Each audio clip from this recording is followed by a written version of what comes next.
Ah ben voilà, j'espère que vous allez bien. Je suis content d'être de retour parmi vous en fait. Après ces quelques dimanches d'absence. Et nous allons commencer notre culte et je vous demanderai de bien vouloir vous tenir debout en fait. Et ensemble nous allons remettre ces moments dans les mains du Seigneur. Seigneur, nous voulons te rendre toute la gloire. Merci parce que tu es présent au milieu de nous et tu diriges ces moments. Merci parce que nous pouvons compter sur toi et toi, tu nous bénis au cours de ce culte. Tu nous enseignes ta parole et tu acceptes également notre louange et notre adoration comme un parfum de bonne odeur. Que la gloire te revienne, Seigneur, reçois toute la gloire et tout l'honneur au nom de Jésus. Amen. Amen. Nous allons ce matin accueillir le roi des rois, le Seigneur des seigneurs parmi nous, avec ce chant qui dit que nous élevons nos voix vers lui, nous tournons nos regards vers lui, et notre âme, notre esprit renaît quand nos cœurs soupirent après lui.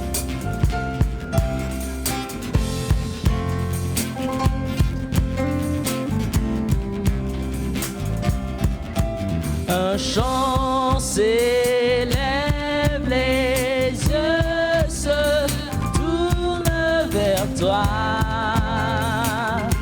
se tournent vers toi. L'espoir renaît, les cœurs soupirent après toi. Oui, après toi, en te voyant. En te voyant, nous retrouvons la force de vivre. Quand nous sommes en ta présence, nos craintes fuient, elles s'enfuient.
En te voyant, nous retrouvons la force de vie.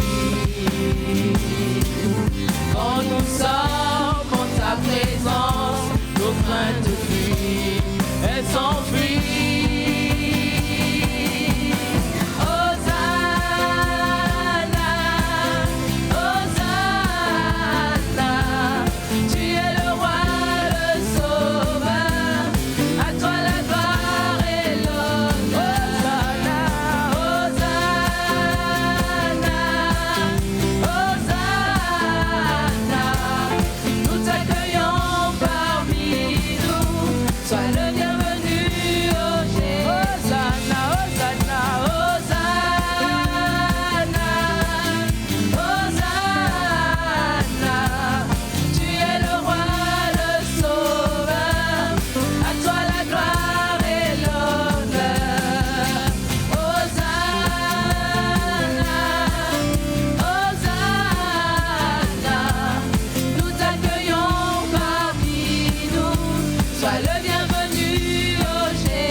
Retrouvons la force de vie. Quand nous sommes en ta présence, nos craintes fuient. En te voyant, en te voyant, en te voyant, nous retrouvons la force de vivre. Et quand nous sommes en ta présence, quand nous sommes en ta présence, nos craintes fuient. Elles s'enfuient, elles s'enfuient. Hosanna.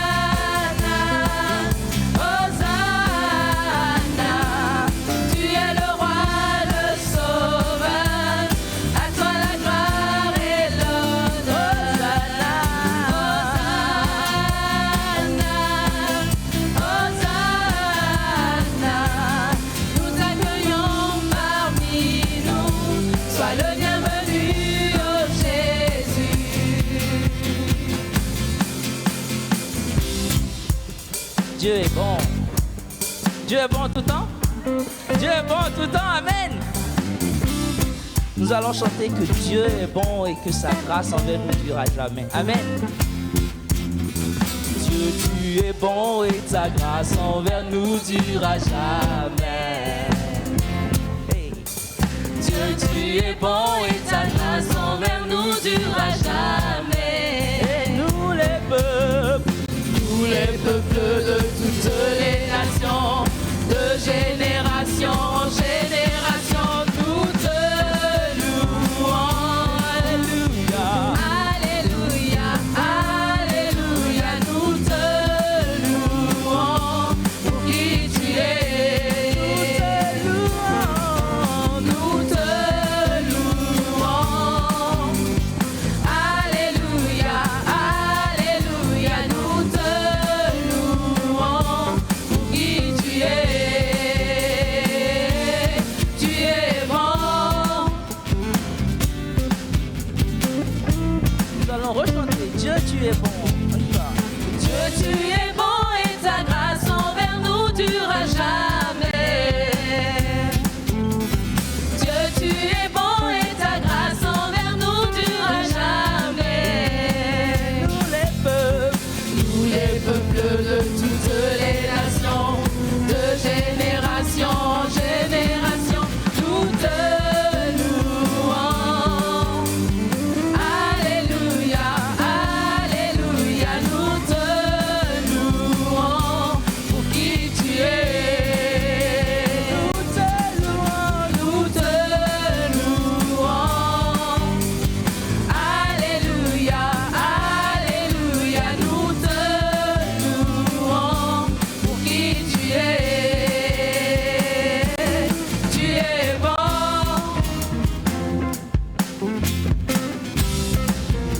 Oh, tu es bon, tu es bon.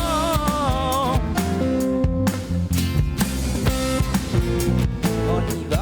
Et tu es bon en tout temps, en tout temps.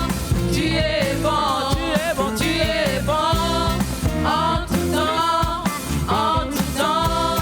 Tu es bon, tu es bon, tu es bon en tout temps, en tout temps.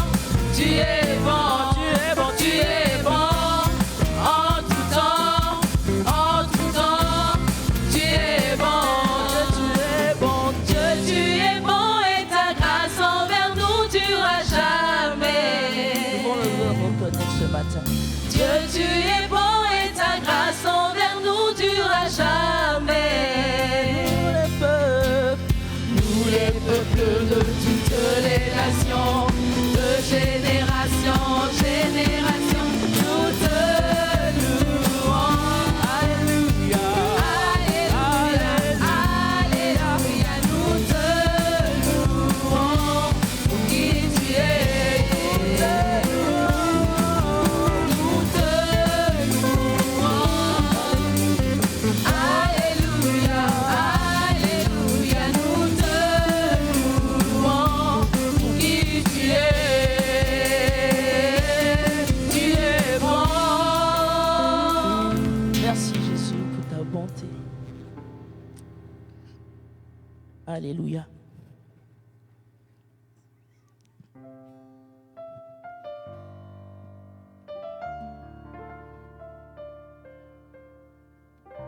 Dans sa bonté, Dieu, il a envoyé son Fils pour nous sauver du péché. Et dans nos ténèbres, il est venu et il nous a apporté sa lumière. Ce matin, nous voulons le célébrer, nous prosterner devant lui et proclamer sa majesté parce qu'il est notre roi. Amen. Toi, la lumière qui a vu nos ténèbres, ouvre mes yeux, je veux voir. Grâce et beauté que mon cœur adore, mon âme aspire après toi. Je veux te célèbre, Seigneur. Oui, je te célèbre et je me prosterne. Je veux proclamer ta majesté. En toi tout n'est que grâce, tout est admirable. Dieu, tu es si grand et bon pour moi. Oui, je te célèbre et je me prosterne. Je veux proclamer ta majesté. En toi tout n'est que grâce et tout est admirable. Dieu, tu es si grand et bon pour moi. Roi de tout temps, vers toi vont nos hommages. La gloire au plus haut des cieux. Sur cette terre, tu t'es fait misérable, humble et petit par amour. Reprends, roi de tout temps, roi de tout temps. Roi de tout temps, vers toi vont nos hommages. La gloire au plus haut des cieux. Sur cette terre, tu t'es fait misérable. Sur cette terre, tu t'es fait misérable, humble et petit par amour. Oui, je te célèbre et je me prosterne. Je veux proclamer ta majesté. En toi tout n'est que grâce, tout est admirable. Dieu, tu es si grand et bon pour moi. Oui, je te célèbre. Oui, je te célèbre. Je veux me prosterner devant toi, Et je Seigneur. me prosterne. Je veux proclamer ta majesté, Seigneur. Tu es grand, tu es puissant. Toi, tout n'est que grâce, Seigneur, et tout est admirable. Dieu, tu es si grand et bon pour moi.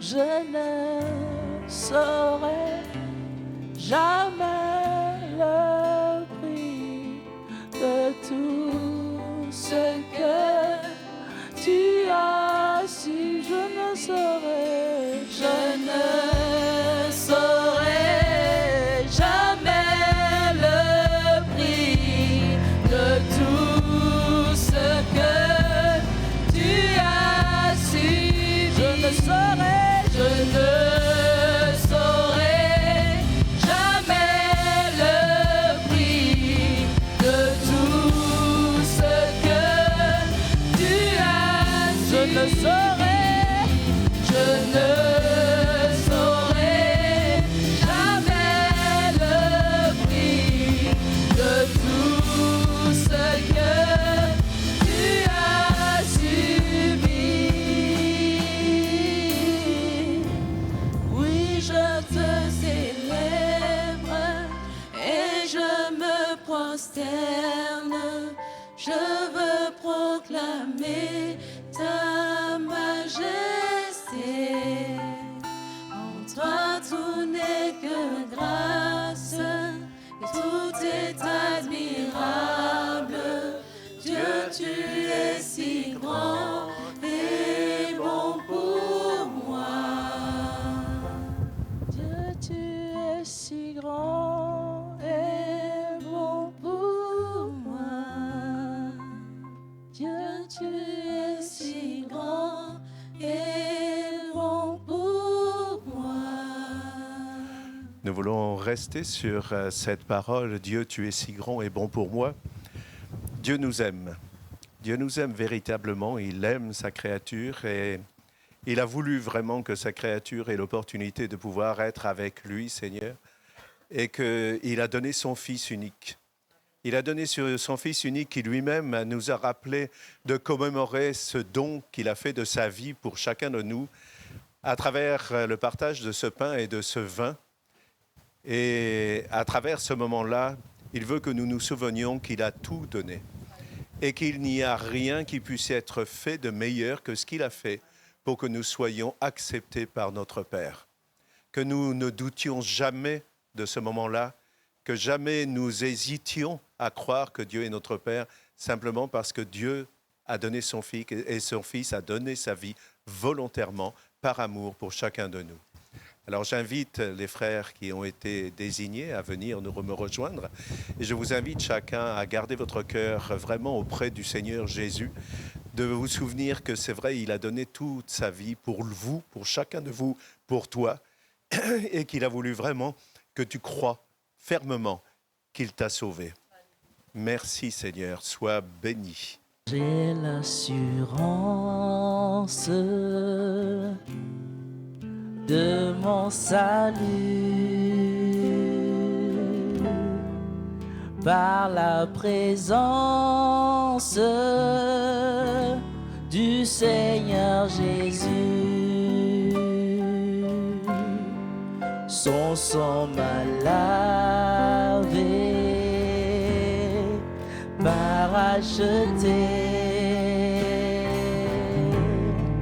Et l'Esprit Saint m'a régénéré. C'est mon histoire, c'est là mon chant. Louez mon Sauveur le jour durant.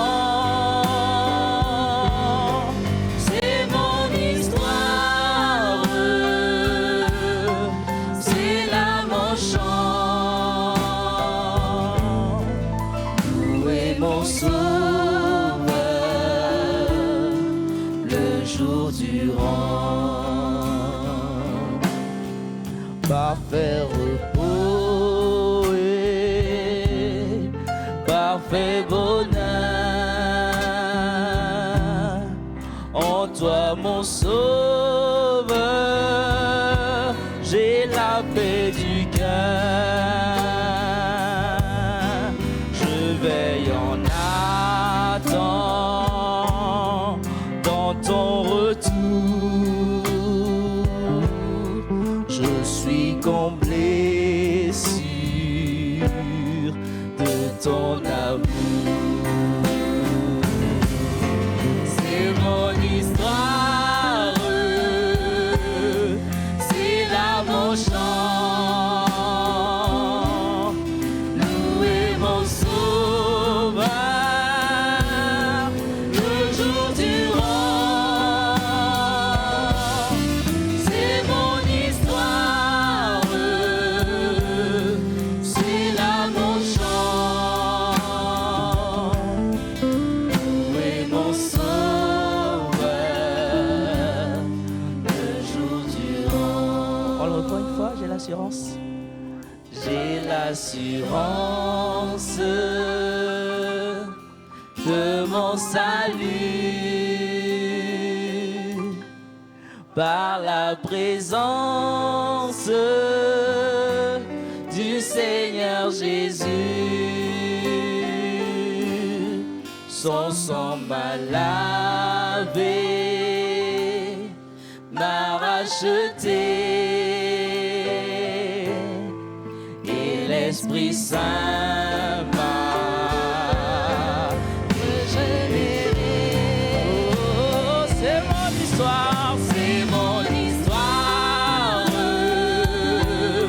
c'est là mon chant. Louez mon Sauveur le jour durant.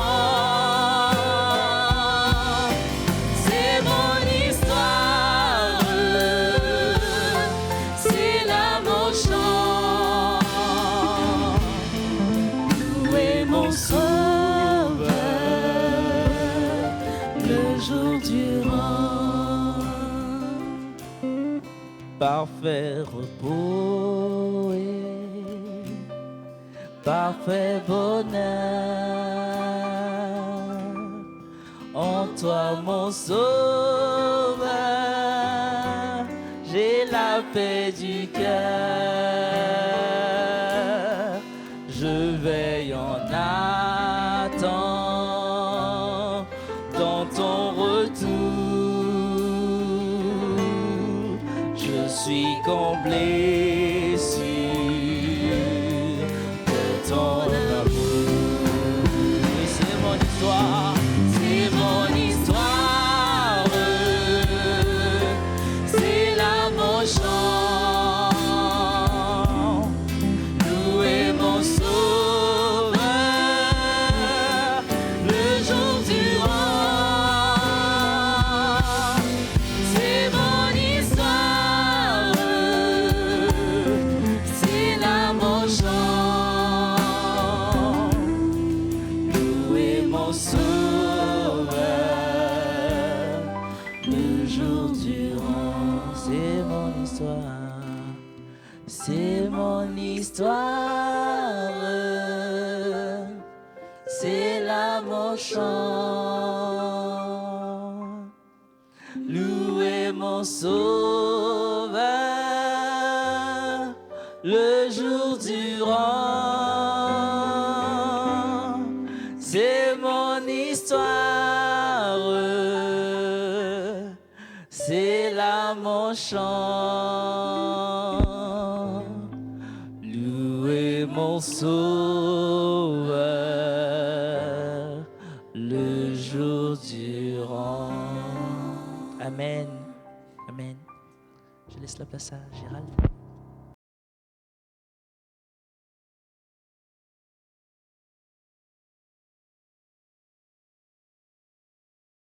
Alors, je vous ai demandé via WhatsApp de lire la lettre aux Philippiens. Bon, je ne vous fais pas lever la main pour savoir si vous l'avez fait ou pas fait.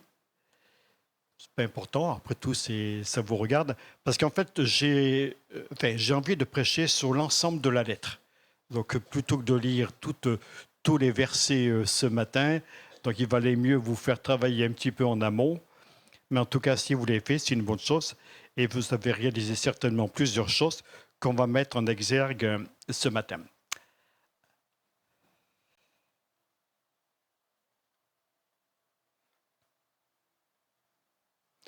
Ah, tu peux recommencer, tu fais échappe, puis tu recommences.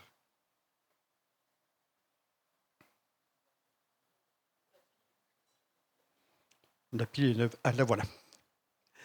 Voilà. Oula, c'est clair, ça. Vous pouvez éteindre un petit peu les lumières pendant quelques secondes. Au moins, c'est de l'estrade, c'est celle du bas. Voilà, c'est ça. Alors là, vous avez le bassin méditerranéen. Vous reconnaissez, on voit un peu de la France, on voit l'Espagne, la Corse, la Sardaigne, on voit la botte italienne avec au bout la Sicile. D'ailleurs, méchamment, les Italiens disent que la botte shoot dans la Sicile. Hein, voilà. On a l'Afrique du Nord, donc avec le Maroc, l'Algérie, tous les pays qui rejoignent, jusqu'à l'Égypte ici, Jérusalem, Antioche. Et nous avons cette avancée, donc on appelait autrefois l'Asie mineure, qui est la Turquie. Et de la Turquie, donc de Troas, les apôtres ont embarqué pour aller en Macédoine, dans la ville de Philippe. Donc Philippe est une ville située en Grèce, enfin à l'époque était en Grèce, en Macédoine, dans le nord de la Macédoine, une ville qui avait été fondée par un homme qui s'appelait Philippe, le père d'Alexandre le Grand. Vous avez entendu parler d'Alexandre le grand Alexandre qui a conquis à l'époque le monde connu, qui est allé jusqu'aux confins de l'Inde, est allé très très loin, qui a fait une invasion énorme, qui est mort à 34 ans et qui a légué son héritage de son royaume à 4 de ses généraux qui vont prendre le pouvoir. Donc, bon, je n'ai pas voulu décrire. Il y avait des séleucides, etc., etc. Donc, qui ont dominé. Et c'est à cette époque-là qu'il y a eu que Israël est passé sous la botte grecque jusqu'au moment où elle passera sous la botte romaine. Tu peux remettre les lumières, s'il te plaît? Merci beaucoup. Voilà. Alors, Philippe avait créé une ville et il lui a donné son nom. C'était comme ça. Hein. Si j'étais un conquérant, j'aurais créé une ville qui s'appelait Gérald. Waouh!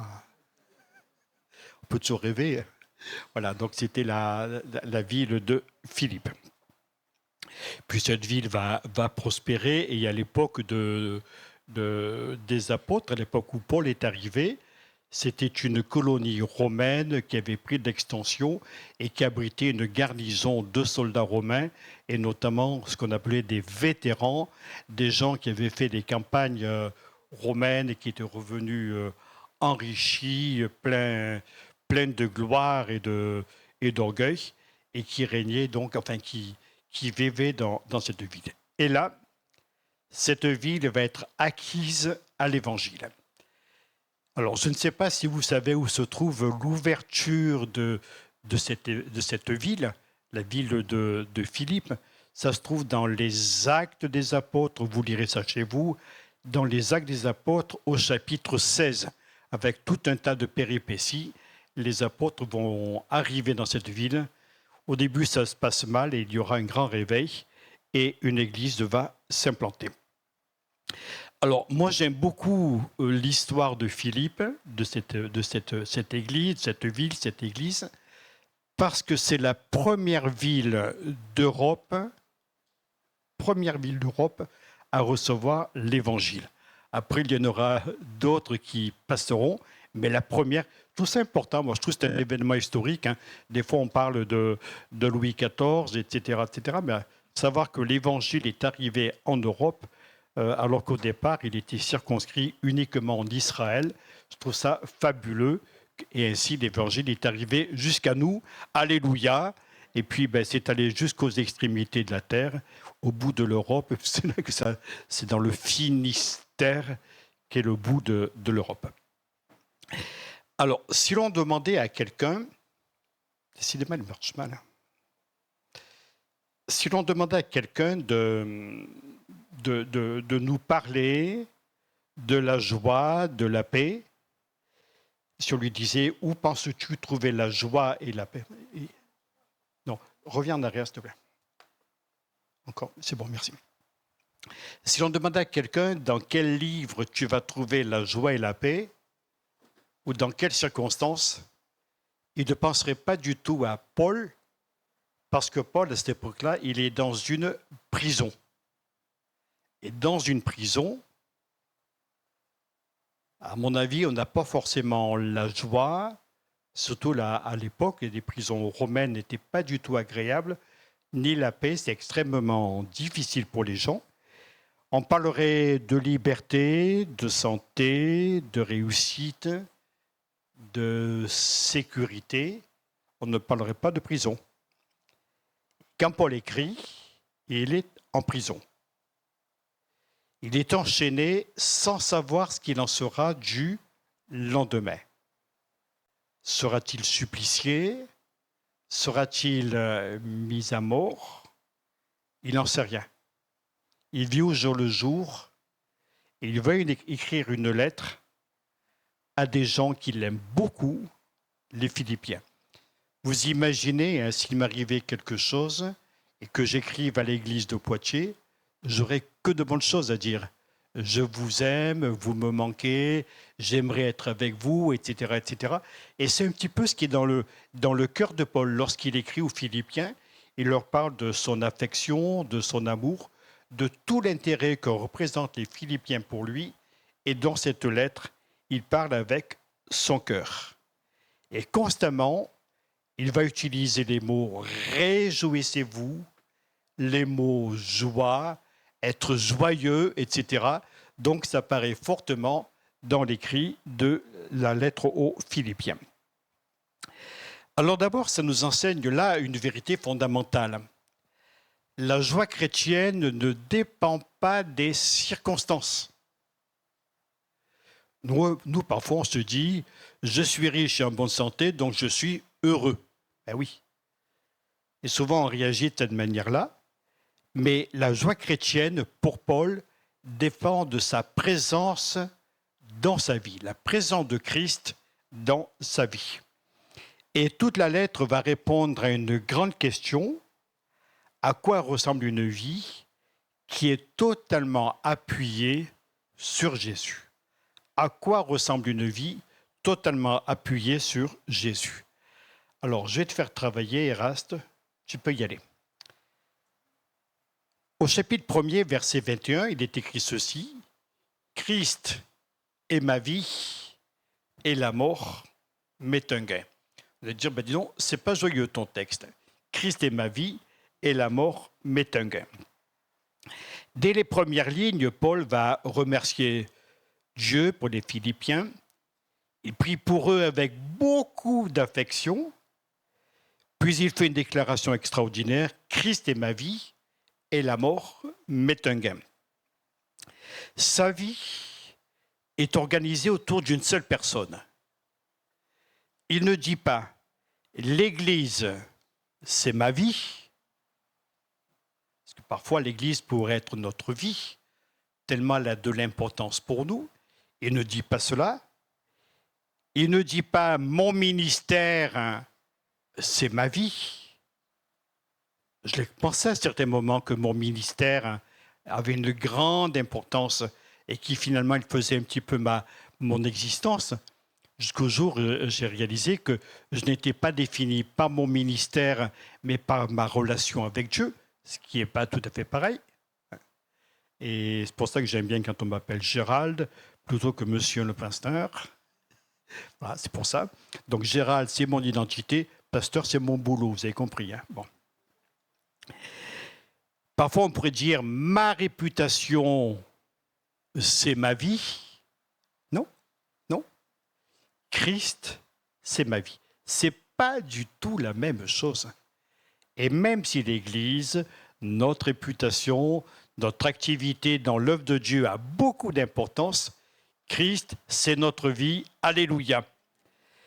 Et quand il dira « Christ est ma vie », je dirais que nous avons là le secret de toute la lettre, de tous les textes qui seront écrits à la suite de cela.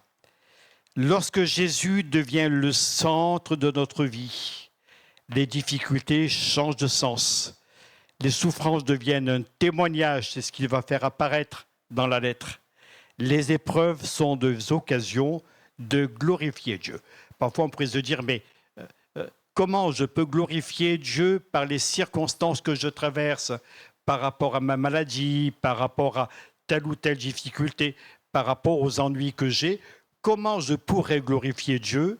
Ce qui va glorifier Dieu, ce n'est pas ta réussite, c'est ta manière de réagir par rapport au Seigneur, par rapport aux difficultés. Paul est prisonnier à Rome, mais il est libre intérieurement. Alors, on va se poser une question. Tu peux la mettre, ma question. Vas-y, continue. Continue. Qu'est-ce qui est réellement au centre de ma vie? Lorsque c'est le Christ, tout le reste retrouve sa juste place. Est-ce qu'on peut le lire tous ensemble? Nous devons nous poser une question. Qu'est-ce qui est réellement au centre de ma vie? Lorsque c'est le Christ, tout le reste retrouve sa juste place. Amen. Voilà, page suivante, s'il te plaît. Et puis Paul va nous parler d'une vie qui ressemble à Christ. Vas-y, tu peux y aller. Et il va dire au chapitre 2, donc on a passé le chapitre 1, chapitre 2, « Ayez en vous les sentiments qui étaient en Jésus-Christ ». Ce deuxième chapitre est certainement le sommet de tout cet épître. Paul présente Jésus comme étant le modèle parfait. Jésus renonce à ses privilèges, il devient serviteur, il va s'humilier au lieu de s'enorgueillir, il va obéir jusqu'à la croix et Dieu va l'élever souverainement. ayez en vous les sentiments qui étaient en Jésus-Christ, des sentiments d'humilité. C'est le chemin chrétien. Le chemin chrétien n'est pas dans la suffisance, dans l'orgueil, dans le prestige, dans ce que l'on pourrait remarquer chez nous. L'humilité va précéder la gloire. Et si nous passons par ce chemin tel que Jésus l'a franchi, nous connaîtrons la gloire de Dieu. Le service passe avant les honneurs. Le don de soi passe avant les récompenses. Dans un monde où chacun veut être reconnu, Jésus choisit de s'abaisser. Jésus aurait pu être élevé, il aurait pu s'élever, mais il choisit de s'abaisser afin de mieux servir. Alors Paul nous invite, ayez en vous les sentiments qui étaient en Jésus-Christ. Il ne suffit pas seulement d'admirer le Seigneur, mais il faut lui ressembler. Alors une petite phrase, on peut la lire ensemble. Notre grandeur ne se mesure pas au nombre de personnes qui nous servent. Elle se mesure au nombre de personnes que nous servons. Waouh! Ça change beaucoup de choses. Beaucoup de choses. Des fois, on se dit, si j'étais puissant, un roi, qui n'a jamais rêvé d'être roi? Plutôt, est-ce que vous avez rêvé d'être un roi? Moi, j'ai rêvé. Hein. Je me voyais très, très bien. Gérald Ier, avec Hélène à mes côtés, assise sous une chaise inférieure. Oh là, je le dis plus, ça. Et puis voilà, avec des tas de gens qui nous servent. Comment vas-tu, roi? Es-tu heureux? Veux-tu un verre d'eau? Oui. Veux-tu un petit peu de sirop dedans? Oui. Une bonne bière? Non, il fait chaud en ce moment. Non. Voilà, donc on aimerait bien se faire servir. Et pourtant, au centre de notre vie, nous devons avoir les sentiments de Jésus.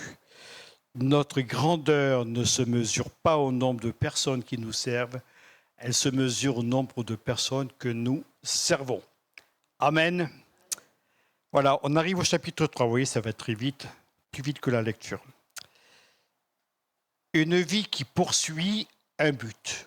Au chapitre 3, Paul va nous laisser un conseil. Un témoignage. Je cours vers le but.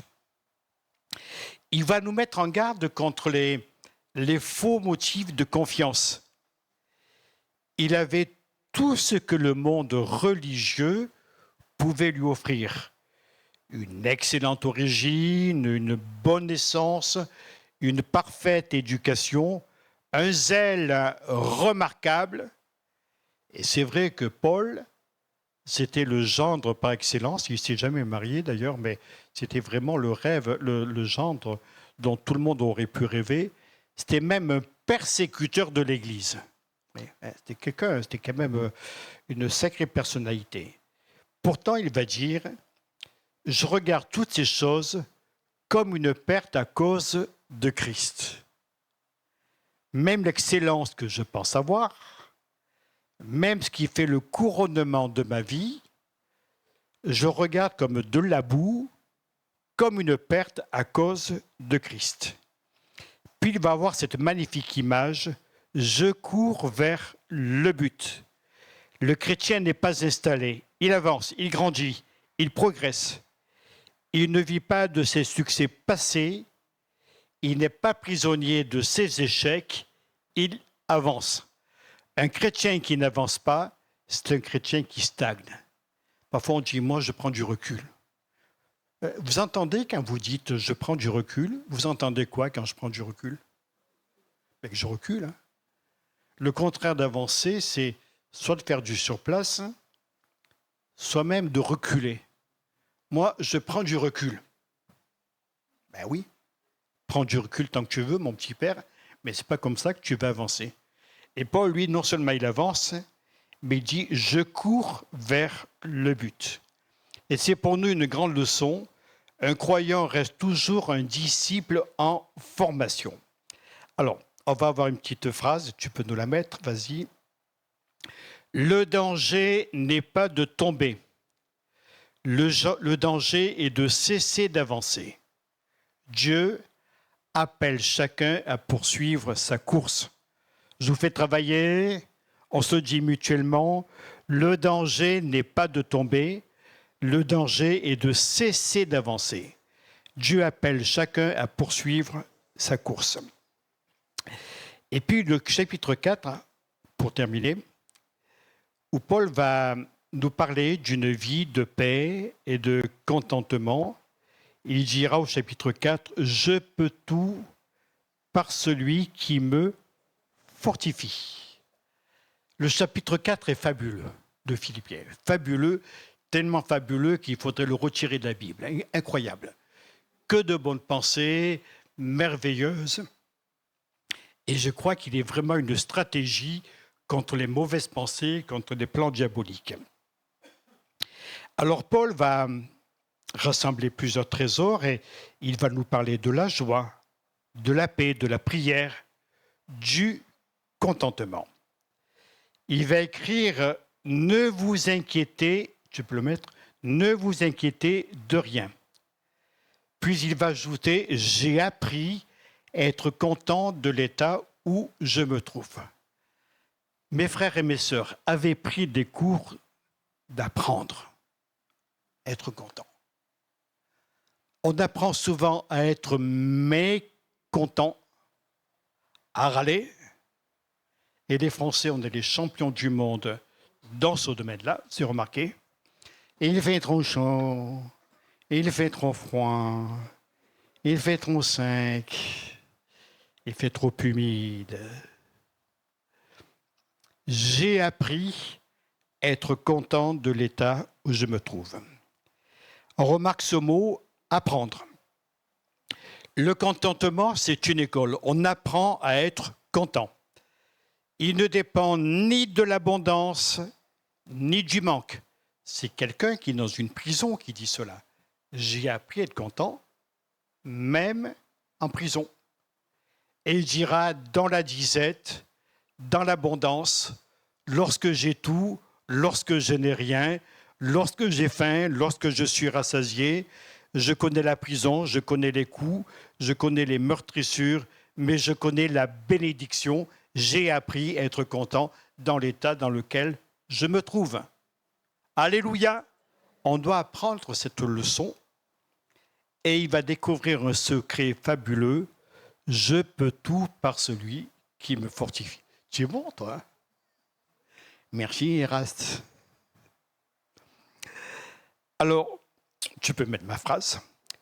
Ce verset ne promet pas que nous réussirons tout ce que nous entreprenons. Il affirme que Christ nous donnera la force de traverser toutes les situations. Voilà la véritable puissance chrétienne.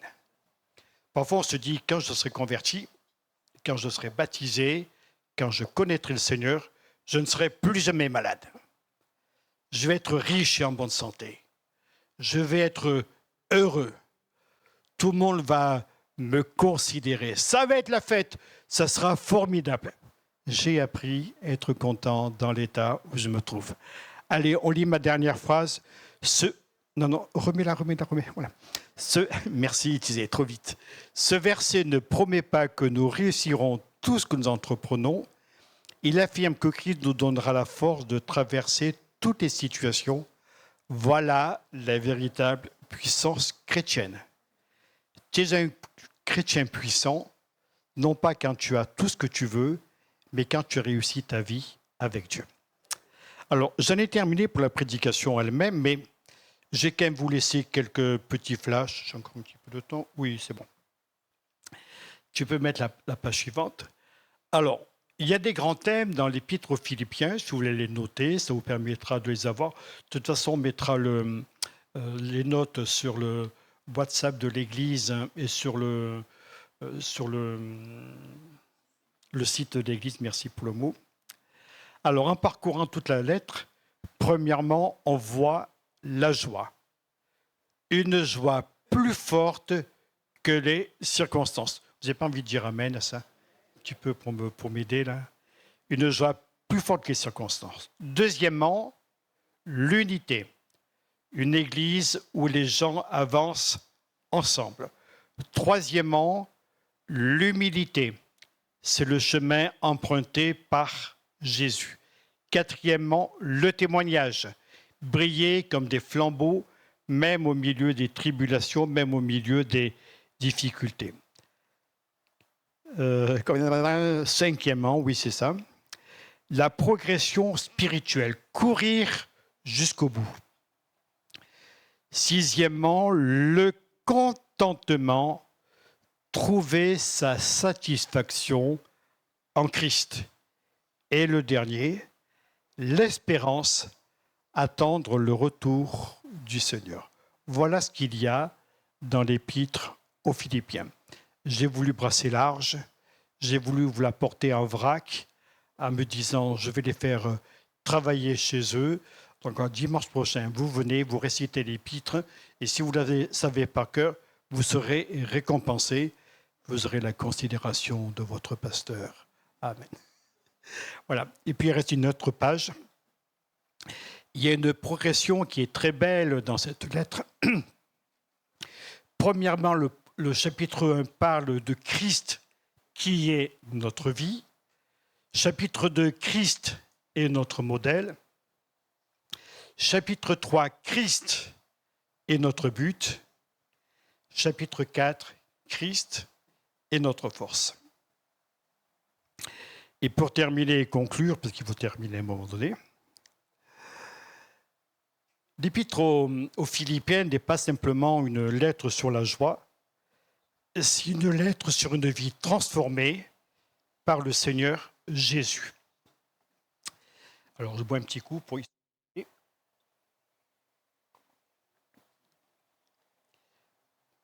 Paul nous invite à vivre avec une foi solide, une humilité profonde, une joie constante, une expérience vivante, un cœur reconnaissant en fixant nos yeux sur Jésus.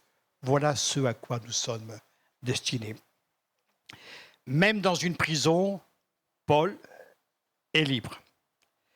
Même dans les difficultés, il est heureux. Même face à la mort, il est rempli d'espérance. Lisez l'épître aux Philippiens. J'y travaille personnellement depuis plusieurs semaines. Alors, j'ai préparé au moins une trentaine de prédications que je n'apporterai certainement jamais, mais pour le plaisir de méditer, de travailler l'épître. Ça vaut la peine de travailler la Bible. Hein. Vous savez que n'importe qui peut le faire. Vous ouvrez votre Bible, vous prenez un texte qui vous intéresse et vous le travaillez, vous le bossez, vous le méditez. Et ce que je fais avec Philippiens, je suis en train de m'amasser des trésors. Certainement pour moi personnellement, de temps en temps je vous en délivrerai un, mais à la vitesse où je travaille sur cet épître, il y aura certainement d'autres sujets. Sa vie était entièrement ancrée sur Jésus. Que cette même conviction devienne aussi la nôtre. Christ est ma vie. Christ est ma vie. Alors que jour après jour, nous apprenions à marcher avec lui jusqu'à pouvoir dire avec l'apôtre Paul, je cours vers le but pour remporter le prix de la vocation céleste en Dieu, en Jésus-Christ. C'est là le fil conducteur de toute l'épître et l'appel adressé à chaque croyant.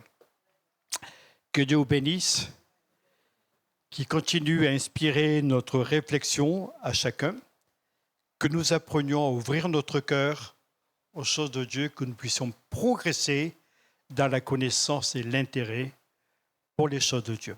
Que Dieu vous bénisse. Dimanche prochain, c'est Hélène qui parlera. Et tu vas nous parler sur quoi, chérie? Bon. On le mettra sur le WhatsApp pour vous faire travailler. On va terminer. Pardon? Notre destinée. Ah, mais non, tu rebondis sur ce que j'ai dit ce matin-là. Notre destinée. Parce qu'on n'est pas n'importe qui. Dis-le à ton voisin d'ailleurs. Tu le sais que tu n'es pas n'importe qui.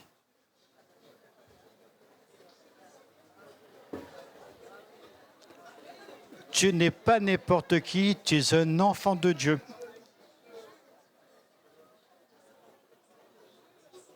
Viens. Mon fils, il a 15 ans. Ah, d'accord. Alors, aujourd'hui, le fils de Doris a 15 ans. Lève-toi un petit peu. Un grand garçon de 15 ans. Félicitations. Zani.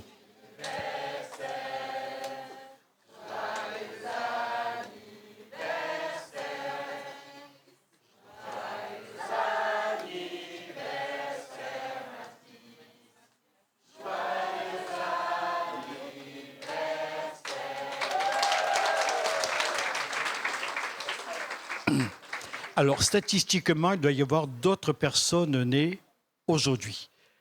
Si c'est votre cas, levez la main qu'on puisse vous souhaiter joyeux anniversaire. Est-ce qu'il y a quelqu'un encore?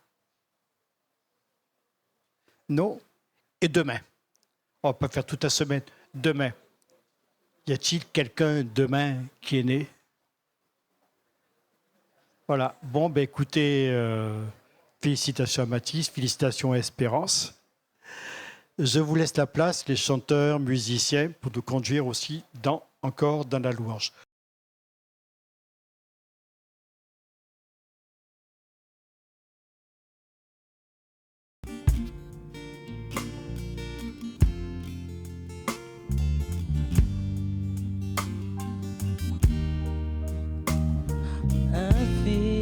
Infiniment, abondamment, bien au-delà de tout ce que tu demandes au travers de la puissance qui agit en toi. Car Dieu est capable de faire tout ce qu'il dit, il fera. Il accomplira toutes ses promesses envers toi. Garde ta foi en Dieu, il ne t'abandonnera pas. Il fera. Car Dieu est capable de faire tout ce qu'il dit, il fera. Il accomplira toutes ses promesses envers toi. Garde ta foi en Dieu, il ne t'abandonnera pas, il fera. Oh, oh, oh, oh, il fera. Oh, oh, oh, il fera. Oh, oh,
capable. Dieu est capable de faire tout ce qu'il dit, il fera. Il accomplira. Il accomplira toutes ses promesses envers toi.